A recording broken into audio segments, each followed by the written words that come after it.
प्रदोष, शिवरात्रि, सोमवार तीनों एक ही दिन पड़ रहा है। प्रदोष पड़ती है तो शंकर भगवान कैलाश पर निवास करते हैं। हमारे यहाँ कहते हैं सोमवार की जो प्रदोष पड़ती है वो इच्छा पूर्ति करती है। मान लो आप प्रदोष का व्रत नहीं कर सकते, आप अगर व्रत नहीं कर सकते तो प्रदोष के दिन, प्रदोष काल में शाम का समय सूर्यास्त का कुछ पल, कुछ घड़ी के पहले से लेकर बाद तक का प्रदोष काल के अंतर्गत आप शंकर जी के मंदिर में जाकर 1 लोटा पानी, 5 बेलपत्र भी अगर समर्पित करते हैं तो संपूर्ण प्रदोष का फल आपके भाग्य में प्रबल हो जाता है। प्रदोष काल में लगाया गया दीपक 5 स्थान पर फल देता है। पहला स्थान, अगर हमको या हमारे परिवार में किसी को काल सर्प दोष है तो हमारा प्रदोष का लगाया गया दीपक कहीं पूजन मत कराओ, वो दीप जलाने से ही काल सर्प दोष समाप्त होता चले जाता है। दूसरा स्थान, पितृदोष। अगर किसी ने कह दिया कि तेरे घर में पितृदोष है, तेरे घर में, कई लोग बता देते हैं कि तुम्हारे घर में कई माताएं पूछती हैं मेरे घर में बेटा नहीं, मेरे घर में 3 बेटी हो गई, 4 बेटी हो गई, 5 बेटी हो गई, बेटा नहीं है, बेटा नहीं है, तो किसी ने कह दिया पितृदोष है। अब तुम शंकर जी की पूजन कर रहे हो, शंकर जी पे जल चढ़ा रहे हो, शिव की स्तुति कर रहे हो, तो किसी किसी की यहाँ 3 बेटियों के बाद, 4 बेटियों के बाद, एक माता ने तो लिखा है कि उसके यहाँ 2008 में उसके घर में लड़की ने जन्म लिया था, या 2008 में उसके घर में बच्चे ने जन्म लिया था, लड़की ने। उसके बाद फिर लड़की ने जन्म लिया और उसके बाद उसके घर में कोई पुत्र का योग नहीं बना। तब उसने प्रदोष के समय पर शाम को दिया लगाना प्रारंभ करा और 2008 में बच्ची जन्मी थी और अब 2024 में उसके घर में लड़के ने जन्म लिया। कि प्रदोष काल का लगाया गया दीपक, प्रदोष काल, प्रदोष के दिन, प्रदोष काल का जो दीपदान होता है वो सरल नहीं होता, वो सहज नहीं होता।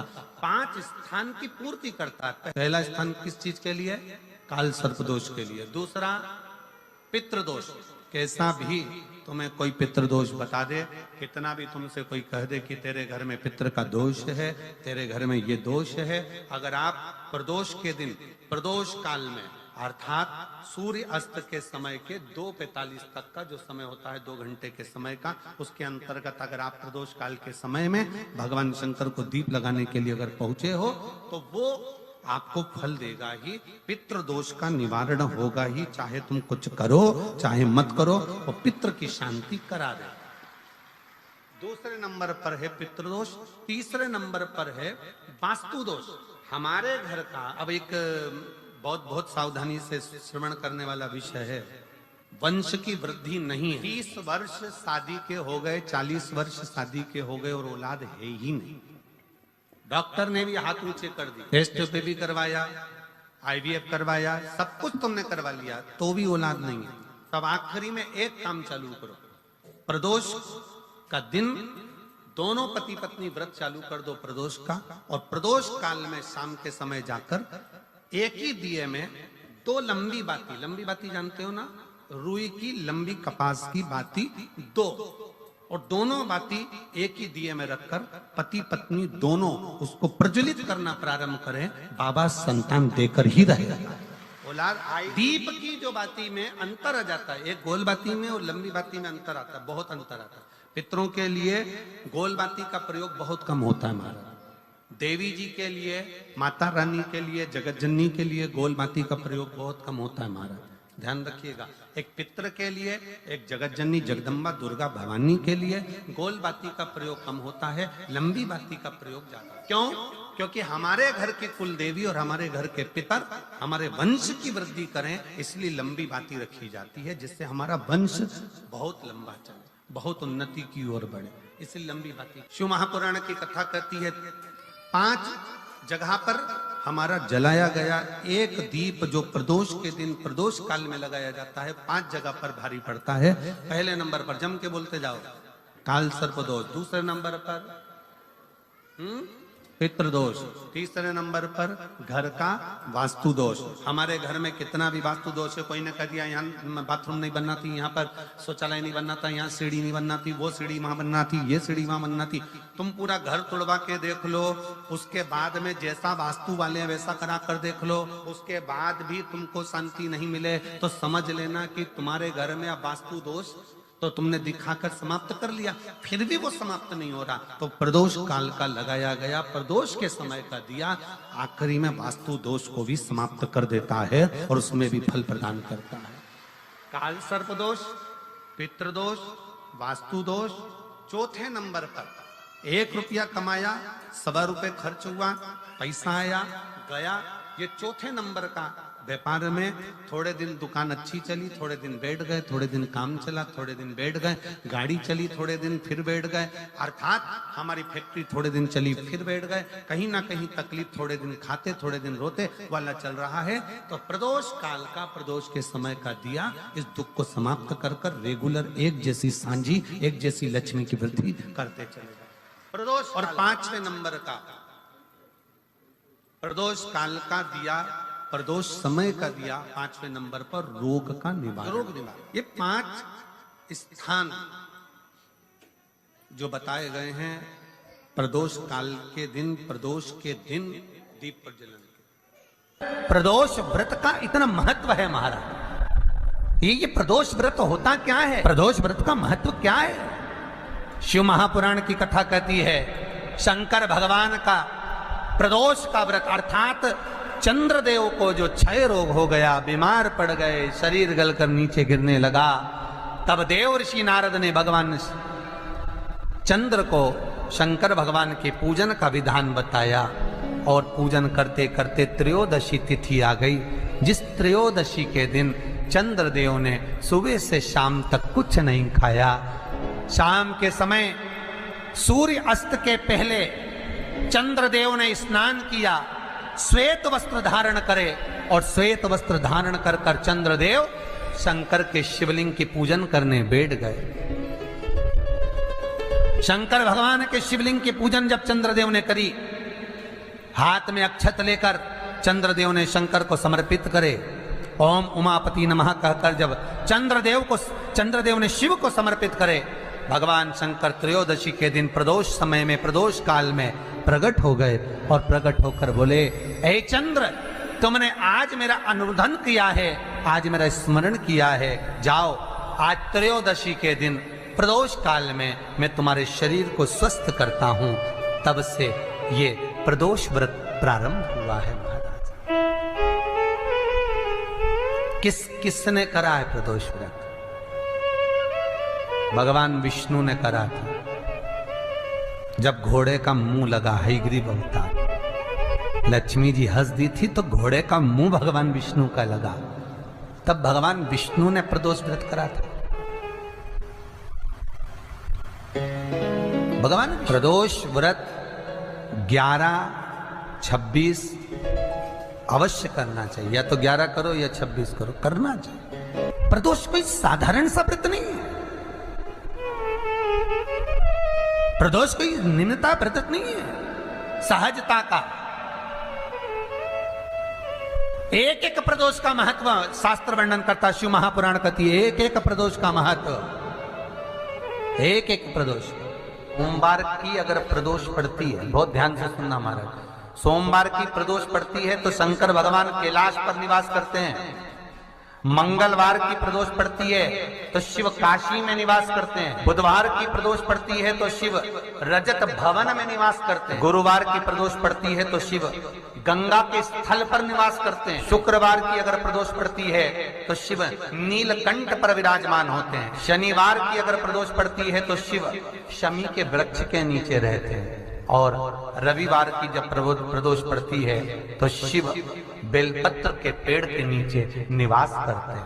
महाराज, ये एकादशी शंकर से कह रही है कि आपका स्थान ये नहीं कि आप कैलाश पर मिले, उस बार को, उस तिथि के दिन, उस अनुकूल।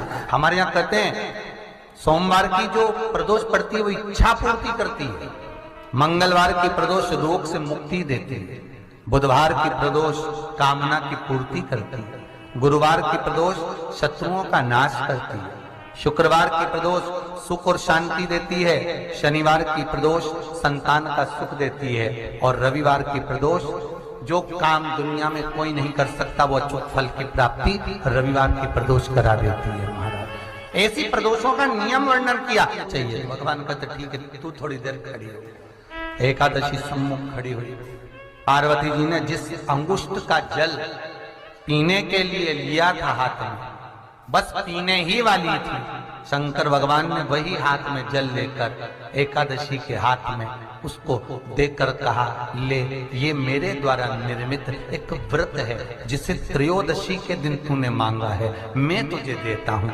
आज इस व्रत का फल मैं तुझे प्रदान करता हूँ। अब तू जिस जीवात्मा को लेकर जाएगी उसका पाप प्रबल नहीं होगा। किसी स्त्री, पुरुष, बालक, बुजुर्ग जो भी होगा जिसने प्रदोष का व्रत करा होगा, वो जीवात्मा को तू किसी फल की कामना से नहीं स्वतः ही लेकर चली जाए, उसमें कोई कामना नहीं है। बन सके जीवन में 11 प्रदोष या 26 प्रदोष करने के बाद आप उसका उद्यापन कर कर विराम भी दे सकते। पर जीवन में एक बार प्रदोष का व्रत मौका मिले, जिस कामना से जिस दिन का भाव आपके मन में आए कि मुझे रोग से मुक्ति पाना है तो ये प्रदोष मुझे करना है, मैं रोग मुक्ति के लिए, हम मंगल जो भी आपके मन में आ रहा है, संतान प्राप्ति के लिए शनिचरी प्रदोष आप उसका स्मरण। फिर लिखा शिव महापुराण में, बड़ा सुंदर लिखा वेद व्यास जी ने, मान लो आप प्रदोष व्रत नहीं कर सकते, आप अगर व्रत नहीं कर सकते तो प्रदोष के दिन, प्रदोष काल में शाम का समय सूर्यास्त का कुछ पल, कुछ घड़ी के पहले से लेकर बाद तक का प्रदोष काल के अंतर्गत आप शंकर जी के मंदिर में जाकर 1 लोटा पानी, 5 बेलपत्र भी अगर समर्पित करते हैं तो संपूर्ण प्रदोष का फल आपके भाग्य में प्रबल हो जाए। शिव महापुराण में इसका लड़की को मंगल है, गुरुजी लड़के को मंगल है, क्या करा जाए? कुछ मत करो। प्रदोष के व्रतों में वर्णन किया गया है कि रवि का प्रदोष, भौम का प्रदोष, मंगल का प्रदोष, बुध का प्रदोष, गुरु का प्रदोष, शुक्र का प्रदोष, शनि का प्रदोष। जो प्रदोष पढ़ते हैं पूरे महीनों में, पूरे वर्ष में मंगल का प्रदोष निकाल कर रख लो कि मंगल का प्रदोष इस दिन पड़ रहा है, मंगल की त्रयोदशी तिथि पड़ रही है, प्रदोष व्रत मंगलवार का पड़ रहा है। और जिन लड़का लड़की को मंगल होते हैं, जिन कन्या और वर को मंगल होते हैं, केवल शंकर भगवान के मंदिर में जाकर चौमुखी दिया, 4 बत्ती का दिया आटे का, उसमें घी डालकर लड़की शंकर भगवान के मंदिर में मात्र 7 बार शंकर पे से उतार कर, 3 बार स्वतः उतार कर शिव के मंदिर में रख देती है। उसका मंगल आड़े आता ही नहीं है, मंगल नहीं आता सामने। मंगल प्रदोष व्रत का इतना महत्व है महाराज। एक बात बहुत अच्छे से समझ लीजिए, जिसके घर में क्लेश होता हो, अशांति रहती हो, क्लेश रहता हो, या छोटी छोटी बात पर विवाद चालू हो जाता हो, या पति पत्नी में, परिवार में, सास बहू आदिकादिक में कहीं ना कहीं कुछ अगर विवाद रहता हो, ऐसा बेलपत्री की डंडी रहती है ना, बहुत ध्यान दीजिएगा महाराज। श्राद्ध पक्ष की कथा चल रही है, शिव महापुराण आज विराम की ओर है, ध्यान दीजिएगा। जैसे ये बेलपत्री की जो डंडी होती है, डंडी का जो भाग होता है बेलपत्री की, ऐसा बेलपत्री की 7 भाग ले लो, मतलब बेलपत्री 7 ले लीजिए। 7 बेलपत्र लेकर कच्चा जो सूत होता है ना, कच्चा सूत जो जानते हो पेड़ पौधे में माता लपेटती हैं, धागा जो होता है ना सफेद कलर का कच्चा धागा, जो बड़ में, पीपल में और आंवला आदि में लपेटा जाता है, कच्चा सूत, उसको शंकर भगवान और माता पार्वती का स्मरण कर कर नंदी के, जो नंदी होता है, नंदी के राइट भाग में, नंदी का एक पांव ऊंचा होता है, आपने देखा होगा आगे का पांव ऊंचा होता है, बैठते समय नंदी का एक पांव ऊंचा, एक पांव नीचे की हो जाता है। तो नंदी का जहां पांव ऊंचा है उस ऊंचे पांव के पास में बैठना है। कच्चे सूत पर उस बेलपत्री के जो 7 गुच्छ हैं, 7 जो बेलपत्री के भाग हैं, 7 बेलपत्री हैं, उसको अपना नाम गोत्र स्मरण कर कर उस कच्चे सूत को लपेटना। महाराज लाल कलर का चंदन उस बेलपत्री के पत्ते में जो अग्रभाग होता है, सबसे आगे का भाग, 7 में लाल चंदन लगाना है। महाराज उस चंदन को लगाकर आप प्रदोष के दिन, प्रदोष काल में शंकर भगवान को समर्पित अगर करते हैं तो जिस घर का गोत्र बोला है उस घर में कभी क्लेश नहीं हो सकता, उस शांति का उसमें क्लेश नहीं। एक धागा होता है पक्का धागा, एक धागा होता है कच्चा धागा। बहुत ध्यान दीजिएगा महाराज, पक्के धागे से नहीं लपेटना सके। कच्चा जो धागा पीपल में, बड़ में या आंवला आदि में जो हम लोग लपेटते हैं पूजन करते समय, वो कर। एक बात और आपको ध्यान दीजिए, अगर मान लो किसी पति पत्नी का तलाक तक की नौबत हो गई और तलाक नहीं कराना है, आपस में वापिस प्रेम बढ़ जाए, छोरी वापिस घर में रहे, बेटा उसको रखे, बहू रहे, आपस में प्रेम बढ़े, वो भले मायके चली गई हो, वो भले लड़का छोड़कर चले गया हो, अकेली रह रही हो और चाहती है कि मैं पति के साथ रहना है, तलाक नहीं होना चाहिए, हम दोनों में प्रेम रहे, वो संभाले मेरे को भी और मैं भी आदर करूं, वो भी आदर करे। तो मेरा निवेदन है, कच्चा जो सूत होता है, कच्चा जो धागा होता है, नंदी के ठीक पीछे बैठकर कोई साथ में आपके परिवार का कोई व्यक्ति चले जाए और हस्तकमल को, जिसको अपने परिवार में वापिस रहना है, उस स्त्री हो या पुरुष हो, दोनों में से कोई भी नंदी के पीछे बैठकर सोमवार की जिस दिन अष्टमी पड़े उस दिन नंदी के पीछे बैठकर हाथ को ऐसा बंद करना है, हाथ में एक बेलपत्री रखना है, बंद कर कर 7 बार उस हाथ पर कच्चा सूत लपेट देना है, उस सूत को वापस निकाल लेना है। बेलपत्री के साथ में, और बेलपत्री को तो अपने पास में रखना। सबसे पहले माता पार्वती का जो हस्तकमल ऐसा होता है शिव मंदिर में, उस हस्तकमल में वो सूत जो आपके हाथ से निकला है वो उसमें डाल देना है, माँ जगत जननी से प्रार्थना कर कर, और जो बेलपत्री आपने संबंध को जोड़ने के लिए अपने हाथ में ली है वो शंकर भगवान के कटी भाग में, फिर निवेदन करूंगा कटी भाग को समझ, ये शिवलिंग रखा है, जहां पर शंकर भगवान का शिवलिंग, माता पार्वती जी के हस्त कमल पर जो शिवलिंग रखा है, ये भाग कटी भाग कहलाता है।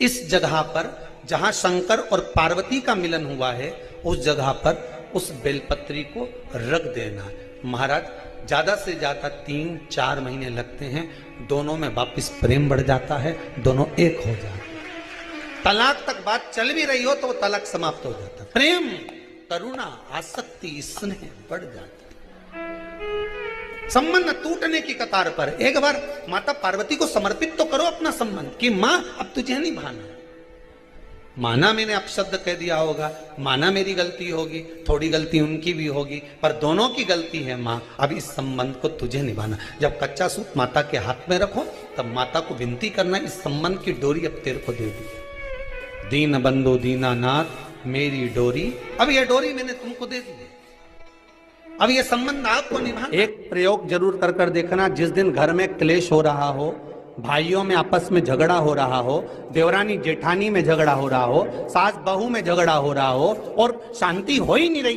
बहुत प्रयास कर लिया तुमने कि शांति नहीं हो रही, तो प्रयास करो, प्रदोष के दिन एक बेलपत्र लीजिए, प्रदोष के दिन बेलपत्र लेकर